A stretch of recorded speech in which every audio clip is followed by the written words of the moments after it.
Could you give me an example of a time when you landed on the right side of the randomness of life?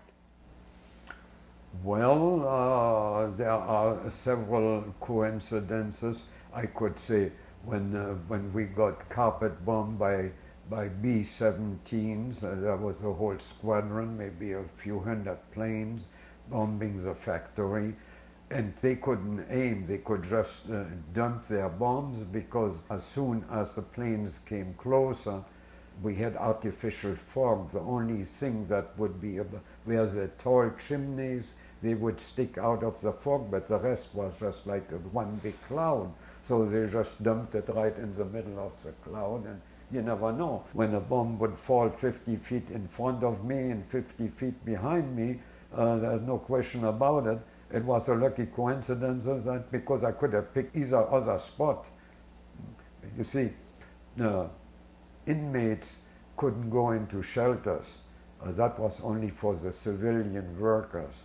And the problem too was, if a bomb hit one of those shelters that they had built, they had put in big bricks and stuff on top of it. So when the bomb hit, before it hit the shelter, it blew up on those bricks, and naturally they went in all directions. A lot of inmates were killed by a flying brick and not by a bomb. And there were other occasions where I got a beating. They said I tried to escape, but somebody's supposed to have screwed up reading my number and my dirty number on the thing, and read a 3 instead of a 9, and it's possible number 3 did hang while I was in the infirmary, but the Vorarbeiter and the capo who did it, they were never 100% sure that that was the report, or the guy who was hanging was really hanging instead of me. So I don't know. So would that pretty much mean that you were selected for the gas chamber? No, there I was selected for hanging, because they were supposed to have filed a report that I had escaped, and I had been only hiding in a warehouse while it was raining to dry up, and a civilian found me in the warehouse, turned me over to the capo. The capo had already reported that I was missing, so who knows. So then they told you that they read the number wrong, and that's why you didn't... The number wrong.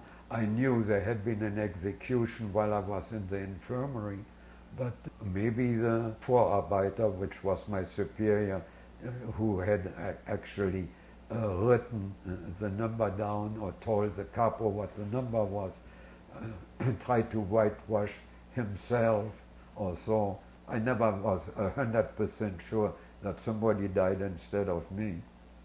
But you were selected for the gas chamber. How did you escape that? That was another thing.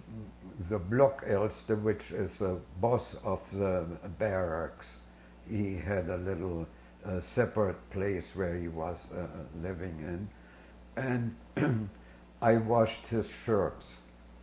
So by washing his shirts, he gave me maybe once a week, he gave me an extra bowl of soup, which was a little bit that helped. So, and he was happy with my way of washing his shirts and folding them, and he only had 2 or 3 shirts anyhow. But so there was a selection, and everybody in the barrack had to undress and pass in front of one of the SS, and he looked at you, and when you were sitting on bones because you had no ass left, he figured what the guy isn't good for another month of work. So he had your number on a little green card, and he put some in his pocket and some he put back on a stack. And when he put my number in a pocket, the Blockelste was there. He said, "Oh, that guy, he washes my shirt. I can use him another month or so." So he took it and put it back on the other stack. And that was somewhere in October. In November, the Russians were coming closer and they destroyed all the gas chambers, and I never went in there. So it was good laundry skills. Yeah, the laundry helped.